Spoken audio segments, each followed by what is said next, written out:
tiers. Ça va? Allez. Bonjour à toutes et à tous. Donc déjà, excellent débat, évidemment. Il y a quelques instants pour poser sacrément le décor. Et on va quand même poursuivre notre voyage le long de cette Seine. Si on se retourne, elle est derrière nous à 450 mètres d'altitude, à plus de 700 km. Alors évidemment, quand on lui parle de Blue Economy, la Seine, elle s'en fiche un peu, ça fait quelques millions d'années, donc évidemment qu'elle distille, on va dire, à la fois ses beautés et aussi son travail d'érosion régulièrement. Mais on va donc la rendre un peu plus travailleuse, voir effectivement ce qu'elle peut faire. Elle l'est déjà. Mais on va voir évidemment quel peut être son avenir, surtout si on la relie. Si on la relie avec éventuellement d'autres fleuves. Et puis voir aussi ce qui se passe donc le long de ce fleuve avec beaucoup d'énergie. Je vous en prie. Alors, allons-y peut-être pour poser un peu le décor, parce que c'est ça un peu l'idée que vous vouliez faire. Donc, absolument. Merci beaucoup, Denis, pour cette introduction. Alors moi, je suis Sophie Sartoris chez TOTE. C'est pour Trans-Oceanic Wind Transport.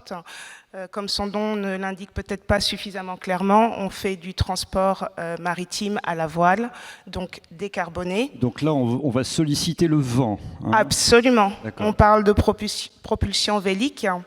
3 grands indicateurs peut-être pour poser le décor. 80% de marchandises transportées par le transport maritime, 1 milliard de tonnes de CO2 par an et 2,5% des émissions de gaz à effet de serre.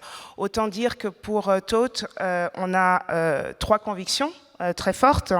Le transport maritime décarboné à grande échelle, c'est une réalité, c'est possible. L'industrialisation de ce mode de transport passera par une mobilisation de tout un écosystème. Et puis la décarbonation du transport sur toute la chaîne logistique, c'est-à-dire à l'arrivée sur les ports, mais également pour rejoindre Paris par l'axe Seine, voire la Champagne, ça doit être l'avenir. Bon, alors ça, évidemment, on va y revenir aussi avec vous, donc Sophie, pour poser ce décor. Lorsque l'on parle du fluvial, évidemment, ça se gâte un petit peu parce que c'est quand même 2% du transport des marchandises en France. Ça a été donc un enfant extrêmement délaissé, faut quand même bien le dire, hein, par les pouvoirs publics, un peu par tout le monde. Certes, on a eu nos merveilleuses péniches Fraissinet, donc à une époque.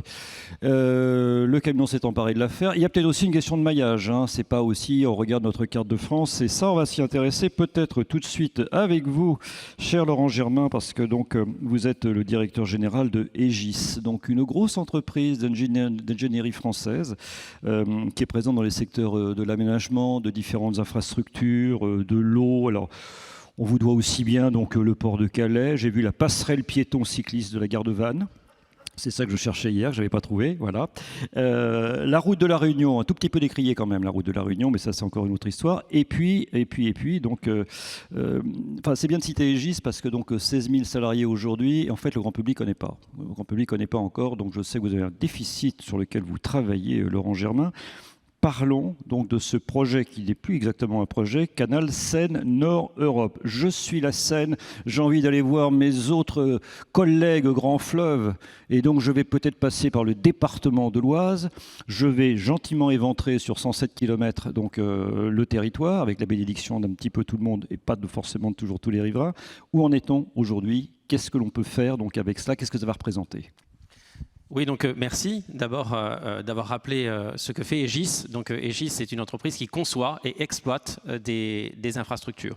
C'est une entreprise effectivement aux 16 000 salariés. Et parmi les milliers de projets que nous faisons dans le monde, il y en a un qui est emblématique de la thématique d'aujourd'hui, développer les transports décarbonés, qui est le canal Seine-Nord. Alors qu'est-ce que le canal Seine-Nord? C'est la construction d'un canal à fort gabarit qui va permettre de relier les fleuves du nord de l'Europe à la Seine via donc une infrastructure tout à fait qui est une première en France, 107 km.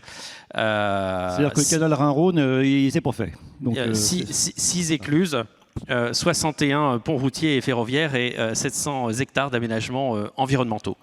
Alors, à quoi cela va-t-il servir? D'abord, ça permet de faire du report, puisque la plus facile façon de privilégier le transport décarboné, quelque part, c'est d'organiser un report de transport carboné vers des transports moins carbonés. Et donc, en l'espèce, le canal Seine-Nord va permettre de décongestionner l'autoroute A1, qui évidemment est beaucoup plus productrice de gaz à effet de serre. C'est un couloir à camion, hein. L'autoroute A1, elle est extrêmement dangereuse. Voilà, donc compte tenu du caractère très polluant lié au fret qui se passe sur cet aéroport, le canal Seine-Nord va permettre d'émettre moins de gaz à effet de serre, puisque on considère qu'une péniche à grand gabarit, ça peut transporter l'équivalent de ce que transportent 200 camions lourds. Donc il y a un vrai effet d'échelle. C'est l'équivalent de 200 camions. Voilà, donc il y a un vrai effet d'échelle et effectivement de report vers des transports qui sont moins carbonés. Ensuite, la consommation de carburant du mode fluvial est 2 à 4 fois moins polluant que d'autres transports, comme par exemple évidemment le transport routier. Mais au-delà, je trouve que ce projet du canal Seine-Nord, c'est assez emblématique du rôle de l'ingénieur aujourd'hui et du rôle de l'ingénieur en France par rapport à la décarbonation, parce qu'on le fait sur le mode de l'éco-conception. Alors qu'est-ce que c'est que l'éco-conception? C'est à chaque étape de la conception de ce projet, se poser les questions de l'impact futur sur l'environnement, à la fois au moment où on construira cette infrastructure, du berceau à la tombe, et au moment où on exploitera cette infrastructure, de manière, au travers notamment de maquettes numériques, de pouvoir simuler l'impact de tel ou tel ouvrage sur l'environnement. Cette éco-conception, c'est vraiment quelque chose de très nouveau, c'est quelque chose qui met l'ingénieur au centre de la problématique de la décarbonation. Donc on est très heureux puisque au travers de cette éco-conception, il y a des décisions qui ont été prises, notamment sur des aménagements écologiques tout au long de ce canal Seine-Nord, de la façon dont on va alimenter le canal par l'Oise et non par les nappes phréatiques, qui font que on s'est posé les bonnes questions environnementales au moment de la conception, c'est-à-dire avant qu'il ne soit trop tard, c'est-à-dire qu'avant que l'infrastructure ait été construite. C'est aussi, me semble-t-il, on parle beaucoup aujourd'hui du mot décroissance, hein, c'est un mot qui est à la mode. Oui. En fait, le canal Seine-Nord, ça démontre qu'il n'y a pas de contradiction entre écologie et développement économique. On peut à la fois construire des ouvrages qui sont plus décarbonés et qui en même temps vont contribuer au développement économique de la région, puisque au travers de la liaison avec les fleuves du Nord, on va générer davantage d'activités économiques. Bon, alors moi je vous écoute. Notamment dans des territoires, excusez-moi, notamment dans des territoires, le territoire du nord de la France qui était souvent cité comme étant victime d'une certaine inégalité territoriale. Alors voilà, sur donc les inégalités par rapport à qui va profiter, on va dire, cette décarbonation, parce que c'est ça aussi. Donc, Alors, elle va d'abord profiter à certaines filières, hein, pendant la construction du canal Seine-Nord, en particulier les filières de la construction, la filière de l'agriculture, de l'agroalimentaire, etc. Et puis ensuite, l'ensemble des activités économiques qui vont transiter via ce voie de transport vont bénéficier des effets positifs externes de la construction de cette infrastructure. Alors, dernier point, évidemment, tout le monde va me dire, voilà, ça coûte 5 milliards. Donc, effectivement, je crois qu'il faut être clair. La décarbonation, ça coûte de l'argent. Ça coûte de l'argent et ça nécessitera de la réglementation. Je crois que si on n'assume pas ces deux éléments clés dans le développement des transports décarbonés, on n'y arrivera pas. Il faut tenir un discours de vérité. Donc ça va coûter effectivement 5 milliards, mais je pense que le bilan, entre guillemets, socio-économique restera très positif.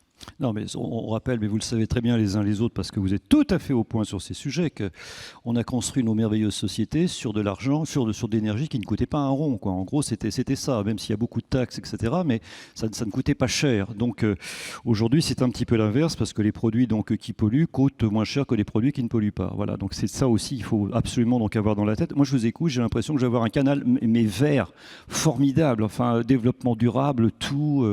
Il n'y a pas de casse, rien. Sur les 106 km, il n'y a pas de conséquences environnementales. Enfin, je ne sais pas du tout. Il y a évidemment des conséquences environnementales, puisque par définition, dès lors que l'on construit, il y a un impact qui est un impact sur la nature, si je puis dire. Ce qui est important, c'est de le compenser.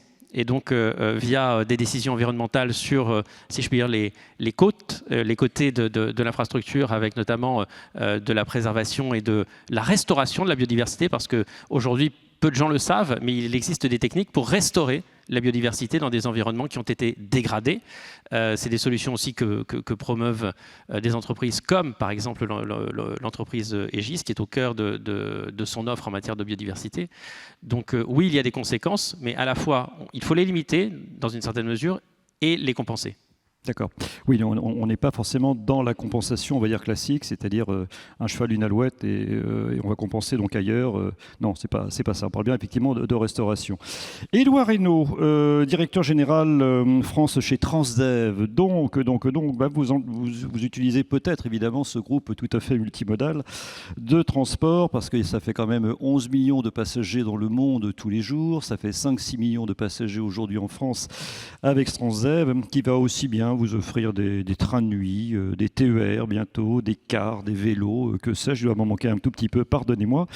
Et on va s'intéresser donc à ce que vous faites le long de la Seine. Alors c'est vrai que le fluvial, vous le connaissez un peu, lorsque vous traversez la rade de Toulon, soit vous y allez à la nage ou bien vous prenez un bateau de chez Transdev. Je pense que quand on part de Quiberon et qu'on arrive sur cette superbe Belle-Île, ça doit être vous aussi, ça doit être ça.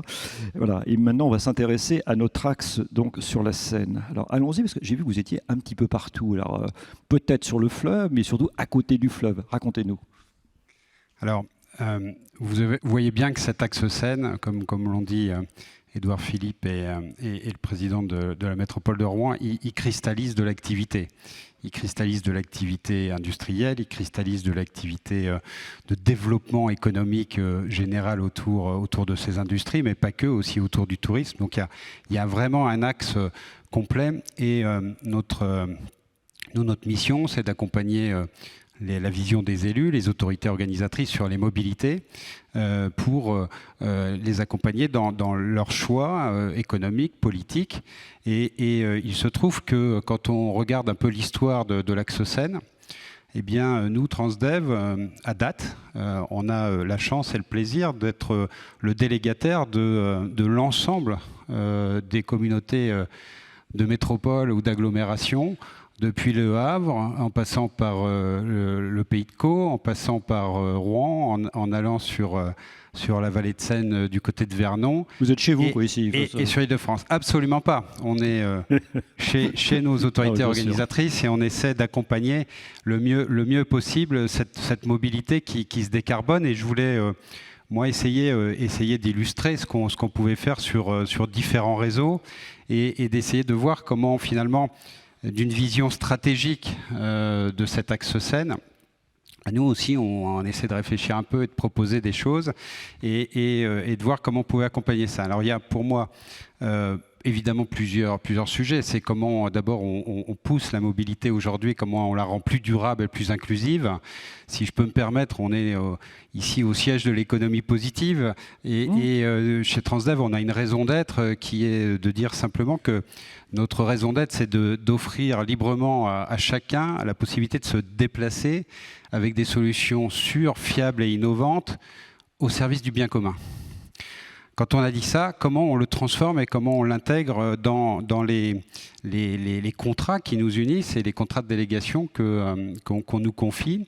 Je vais prendre deux exemples. Je vais prendre ou trois exemples. Alors, le fluvial, aujourd'hui, je pense que c'est pas complètement mature, mais on a évidemment toutes ces compétences pour faire du bac, pour faire des navettes rapides, pour se passer d'une rive à l'autre et essayer de créer du développement passager. On le fait à Rouen, on le fait ici de temps à autre, mais on le fait aussi dans d'autres endroits, dans la baie de Sydney, à Stockholm, enfin dans plein d'endroits. Donc ça, c'est un élément, mais je trouve qu'il est presque marginal aujourd'hui par rapport à toute l'activité qui s'est construite autour du transport marchand, du fluvial, et pas que, puisque c'est ça qu'il faut développer. Et je vais prendre trois exemples. L'hydrogène. Donc Édouard Philippe et Nicolas Maillard-Rossignol mentionnaient que c'était par l'industrie que ça allait se développer et le projet H2V sur les territoires de Caux, Seine Agglomération est emblématique de cela. Mais il faut surtout aussi connaître et changer et faire évoluer les mentalités et pousser ce développement durable à travers des expérimentations hydrogène. Alors aujourd'hui, une expérimentation hydrogène, nous on gère à peu près déjà 15 véhicules hydrogène en France, on en gère 20 aux Pays-Bas. Et là, il y a une accélération puisque Rouen Agglomération et Le Havre et la métropole du Havre ou investir dans entre 15 et 20 véhicules hydrogène en complément de véhicules électriques et en complément aussi de véhicules bio-GNV, puisque c'est bien un mix énergétique qui fera aussi du sens au niveau de chacun des territoires. Mais là, il y a la volonté émise d'aller fort dans l'expérimentation, d'avoir des lignes complètes en hydrogène et d'emmener finalement l'ensemble des citoyens vers cette nouvelle énergie. Ça, c'est un premier élément. Avec l'hydrogène, donc quand même, vous allez me dire, mais bien sûr, mais hydrogène vert, comme on dit ou notre but à tous, c'est que l'hydrogène soit vert. Si c'est du gris qui vient d'Arabie Saoudite, ça a un peu moins de sens. Mais à un moment donné, il faut bien amorcer, il faut être dans des logiques d'expérimentation. Et on peut très bien produire de l'hydrogène vert à partir de l'éolien et à partir d'énergie, par exemple, issue des unités de valorisation énergétique qui traitent les déchets avec de l'électricité résiduelle. Il y a des façons de l'imaginer. Après, il faut l'imaginer à grande échelle et il faut aller très loin là-dessus. Et donc ça, je suis certain que les sociétés d'ingénierie réfléchissent beaucoup à tous ces sujets. Ils adorent ça. Et que en plus, il y a beaucoup d'innovation dans ce domaine et on est au seuil, mais ça va très vite. Même s'il y a des lois physiques de déperdition, mais peu importe, en tout cas, c'est ça, quoi. Exactement. Après, je voudrais peut-être mentionner finalement aussi un mode autour de la vallée de Seine qui se développe énormément, c'est le vélo. Ça paraît fou, mais on redécouvre le vélo et avec le vélo à assistance électrique, on redécouvre la mobilette. Finalement, puisqu'on peut maintenant faire 12 à 15 km assez facilement, rester en costume, être en jupe et ne pas arriver transpirant au bureau, mais dans de bonnes conditions. Et ça, c'est en train de se développer. Rouen Métropole met en place 2500 vélos. Ici, on va franchir rapidement la barre des 1300 à 1500 vélos sous l'impulsion de la métropole et de ses élus. Donc, on voit qu'il y a un développement. Ça, c'est marginal puisque c'est à la fois confort pour le trajet du quotidien et c'est à la fois un peu, mais très peu de report modal puisque notre mobilité à tous, elle sera très efficace d'un point de vue développement durable et transition énergétique si déjà on emmène encore davantage de gens à les transports publics. Donc c'est bien la génération de l'offre, la génération de l'envie, donc créer une nouvelle lame de tram par exemple, qui fait qu'on est plus efficient qu'une ligne ferroviaire aujourd'hui, qui fait qu'on est meilleur dans la pénétration dans les grandes agglomérations quand on vient de l'extérieur. Là, vous parlez de la troisième ligne de tram éventuellement du Havre. Voilà. Par exemple, mais il y a d'autres agglos aussi qui ont des projets de cette nature.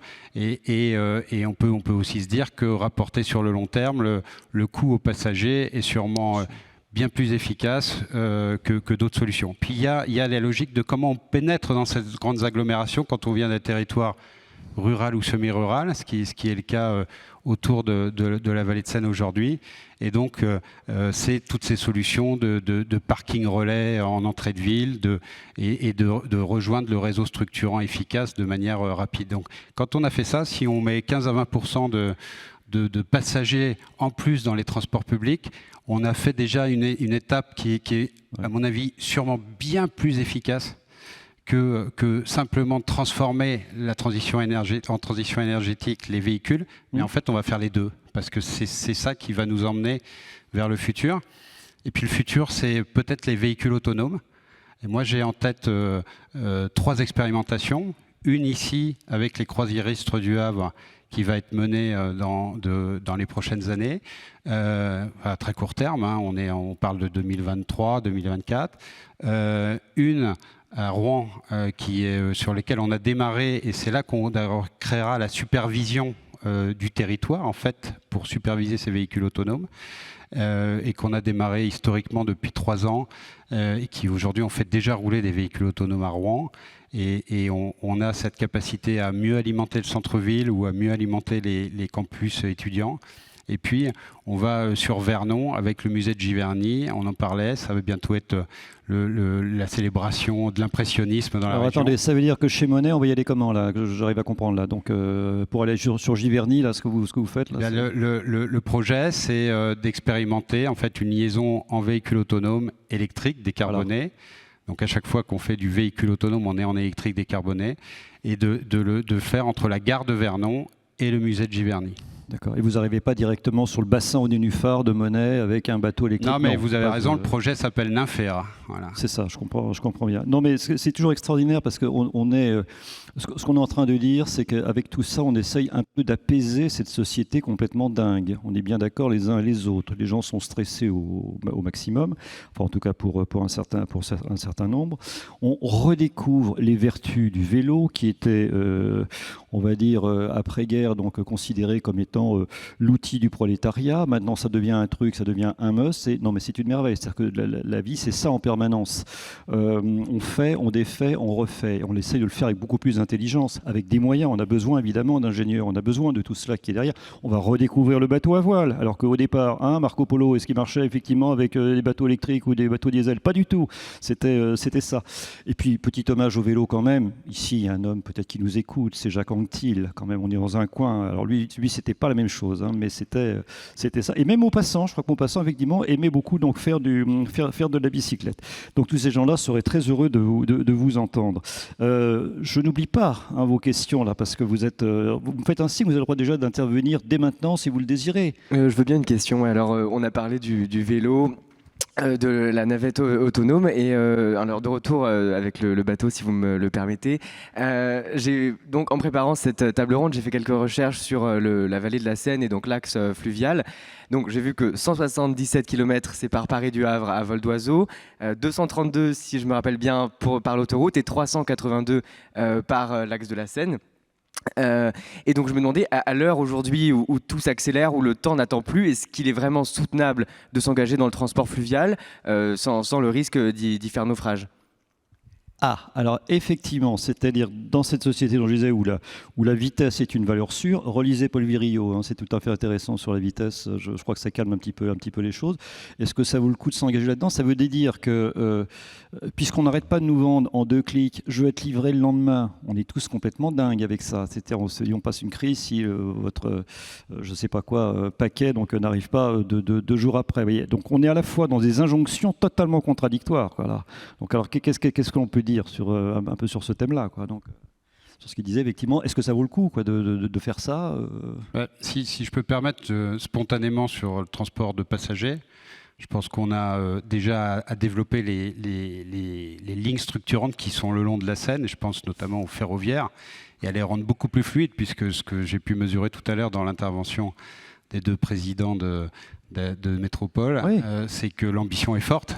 L'ambition est forte, ça veut dire qu'il faut être en capacité d'assurer du transport de masse, du transport qui permet aussi d'être efficace, ponctuel au quotidien, pour pouvoir aller de Rouen au Havre, mais de Rouen à Paris, ou du Havre à Paris, de manière simple et rapide.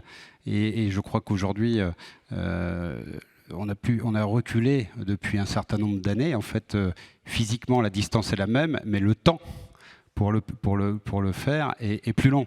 Donc là, on a un petit problème conceptuel et il faut continuer à dynamiser ces transports du quotidien. Donc des armatures structurantes, des armatures de rabattement.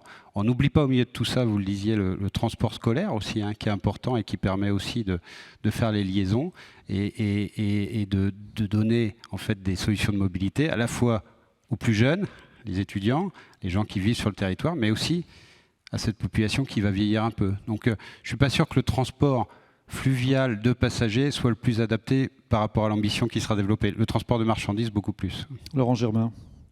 Oui, je partage ce que vient de dire Édouard, c'est-à-dire que en fait, c'est un sujet de complémentarité des différents modes de transport. Je pense que le fluvial est très adapté au fret et qu'en la matière, les marges de progression en France sont énormes par rapport à nos partenaires européens, en particulier du nord de l'Europe, en particulier, et que donc, c'est pas du tout contradictoire. On peut à la fois favoriser la décarbonation via davantage de fret sur le fleuve et par ailleurs rénover notre système ferroviaire de manière à ce que l'accès aux cités de la Seine depuis Paris puisse être plus rapide qu'aujourd'hui. Je crois que c'est un sujet que tout le monde connaît par rapport au développement de villes comme Reims qui ont pu bénéficier du TGV à moins d'1 heure de Paris, qui a entraîné des effets économiques très positifs.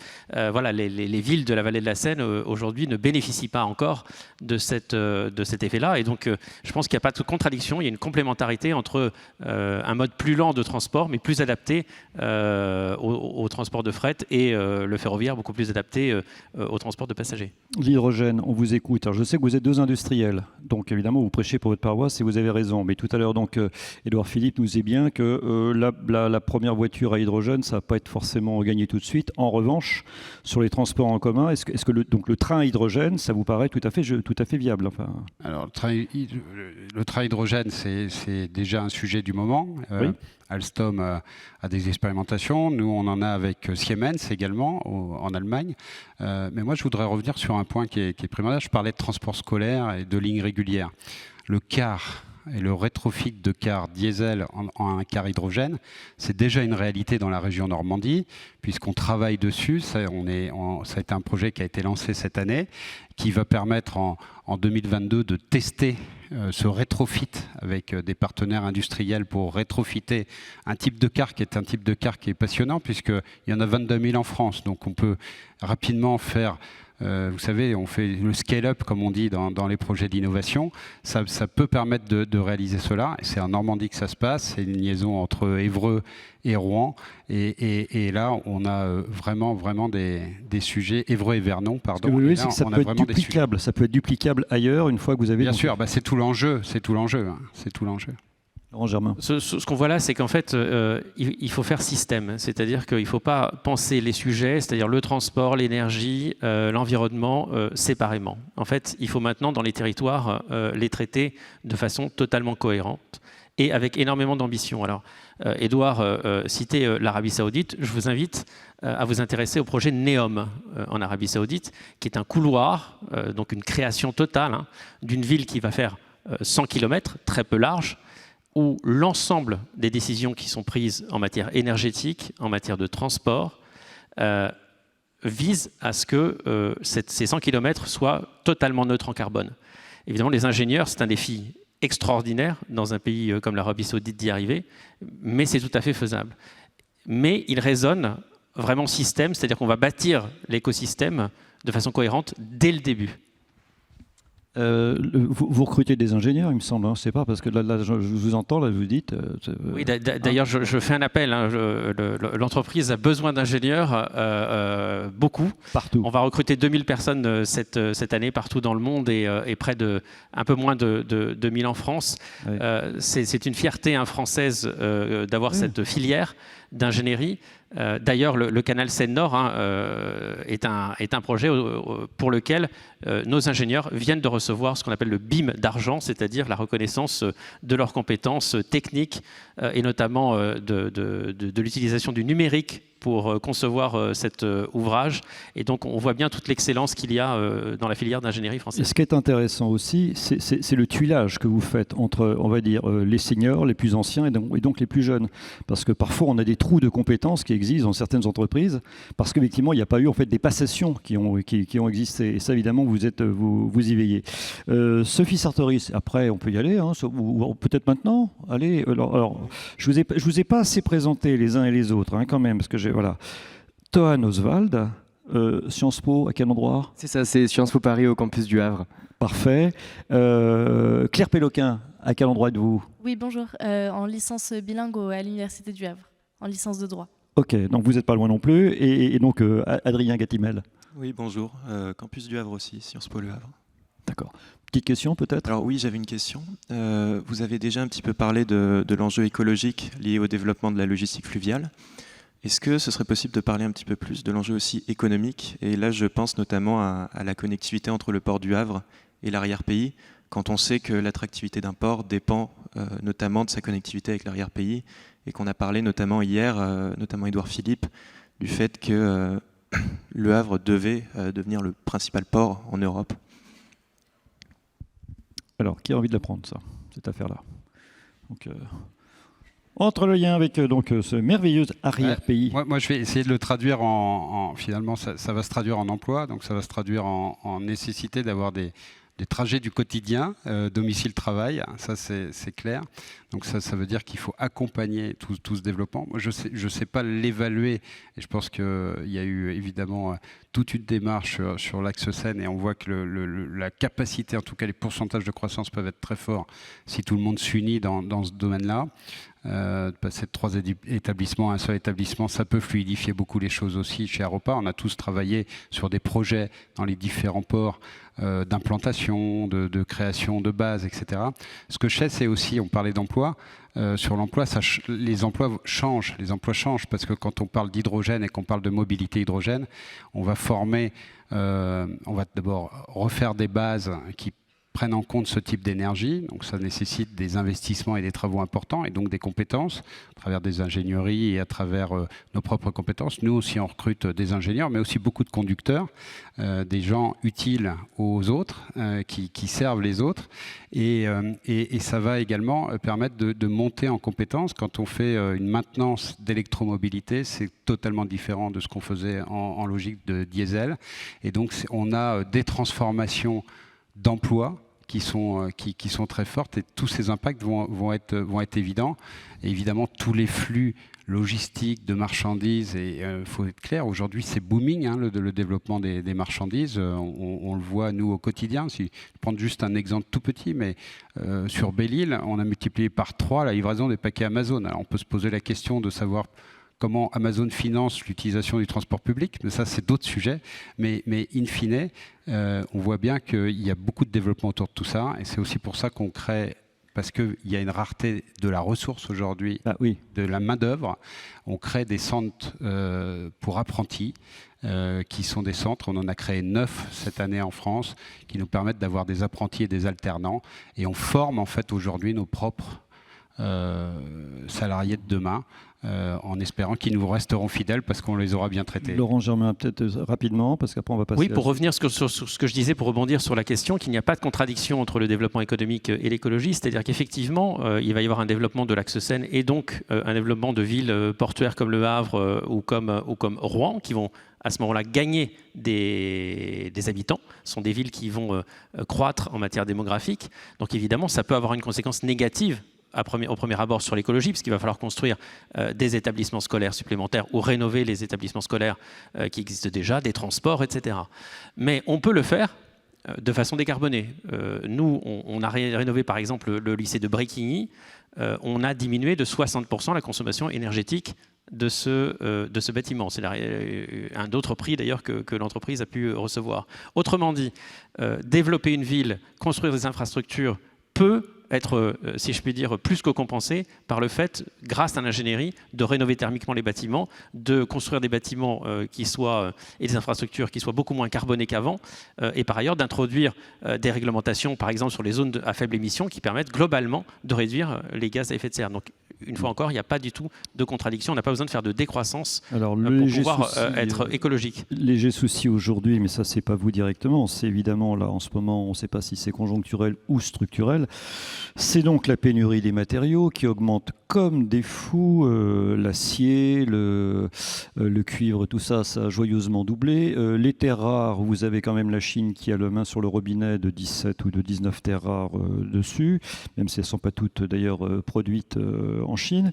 Donc c'est tout ça, c'est-à-dire que notre fameuse transition, c'est pas simple non plus. Voilà. Mais de toute façon, vous ne rasez pas gratis, vous n'êtes pas en train de dire tout va bien, mais en même temps, voilà, on va vers ce chemin quoi qu'il arrive. Claire Péloquin peut-être aussi, donc, parce que vous êtes quand même aussi une génération, là, vous êtes né avec l'écologie. Pour vous, ça va de soi. Hein. C'est quand même ce qui n'était pas le cas peut-être de la moitié de la salle, je ne vois pas la lumière, etc. Et tout, mais c'est vrai que ça n'allait pas de soi du tout. On était, je vous le disais tout à l'heure, tout s'est créé avec de l'énergie qui coûtait pas cher. Les mots émissions de gaz à effet de serre, moi quand j'ai commencé à parler de CO2 mon amour il y a 30 ans, j'étais un zombie le plus total. Mais maintenant, ça y est. Alors Claire, peut-être aussi. Oui, je vous remercie. Alors justement, dans ce contexte écologique que nous vivons, qui heureusement est un problème de plus en plus actuel, de plus en plus médiatisé, dans votre cas, vous avez évoqué justement le fait que les spécialistes aujourd'hui soient capables d'évaluer les impacts environnementaux de différents projets avant qu'ils soient mis en œuvre. Alors dans ce cas, quel serait l'impact de tels projets sur l'écosystème de la Seine, par exemple, comme vous avez mentionné tout à l'heure ? Alors l'impact du développement donc, sur l'écosystème de la Seine, hein, c'est ça, donc un peu l'idée. Je vais prendre la parole. D'abord, vous êtes né dans l'écologie.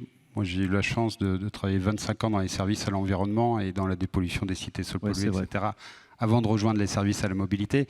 Donc, il faut que vous ayez en tête que c'est un souci permanent pour nous. C'est-à-dire qu'à chaque fois qu'on développe un projet, par exemple, on a un partenariat avec la Caisse des dépôts et consignations biodiversité et on a l'objectif d'intégrer des mesures sur la biodiversité sur le projet local. Quand on implante une ligne de tram, quand on implante une ligne de bus à haut niveau de service, quand on implante une ligne régulière sur le transport, quand on implante un dépôt, on essaie de réfléchir à comment on va solariser ce dépôt, comment on va travailler son environnement pour que ça soit le plus intégré écologiquement parlant avec des matériaux HQE, etc.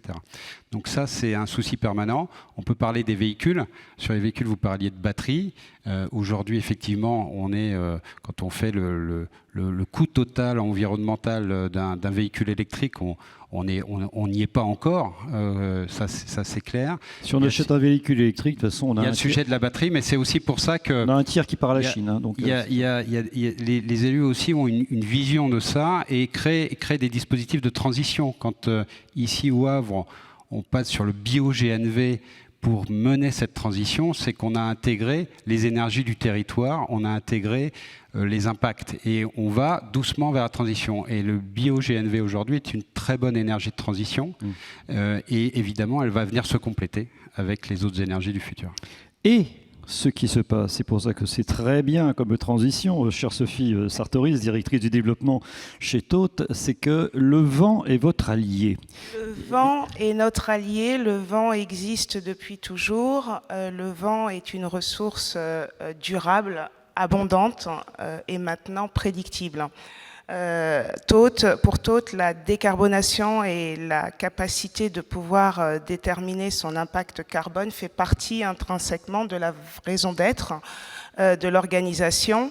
Et on a 10 ans d'expérience sur la possibilité d'organiser, d'opérer du transport maritime à la voile, décarboné à 90%. Alors vous traversez quoi? Quelles sont vos lignes aujourd'hui? Et après on va parler de l'avenir. Et quel type de produit? Parce qu'il ne faut quand même pas être pressé. Et c'est pas plus mal de ne pas être pressé, une fois de plus. Hein.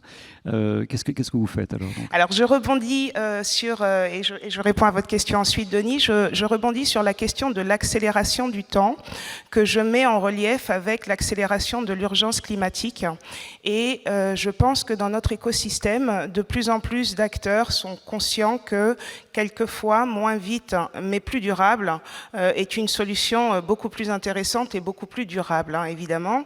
Alors en termes de route, on a expérimenté ou en tout cas éprouvé le concept du transport maritime à la voile avec du grand cabotage entre le Royaume-Uni, toute la côte atlantique française jusqu'au Portugal. On a également des routes en transatlantique vers les Caraïbes. L'idée dans le futur, enfin très prochainement en fait, en 2023, c'est de pouvoir opérer en circumnavigation, c'est-à-dire d'être en capacité de servir tous les continents, donc l'Amérique du Sud, l'Amérique du Nord, la Chine, bien évidemment l'Europe et l'Afrique. Donc c'est possible. Et les différents produits, donc et alors les différents produits, qu'est-ce qu'on transporte?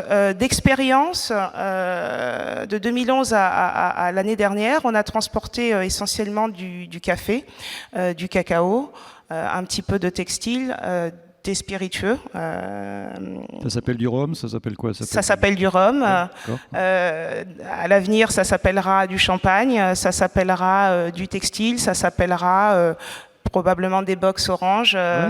Je pense que dans cette problématique de transport décarboné, il est important d'entendre aussi ce que demandent les clients. Les clients ne sont pas toujours en mesure d'implémenter des politiques RSE rapidement identifiables et communicables, et Todt, avec sa solution de transport maritime décarboné, est une alternative à la réduction, à la participation à la réduction des émissions carbone. Donc vous aurez un superbe cargo, donc ça va être en 2023, donc ce très gros voilier. Vous êtes bien sûr, vous êtes au Havre. Hein, on est bien entendu au Havre. On est né en Bretagne et on est heureux habitants du Havre. On a bénéficié bien évidemment des infrastructures que la ville a mises à notre disposition. On est labellisé Smart Port City. On a à ce titre profité de l'effet d'accélération pour notre projet. On a profité évidemment d'un accès à des sources de financement, la DRETS pour ne citer que celle-ci, et le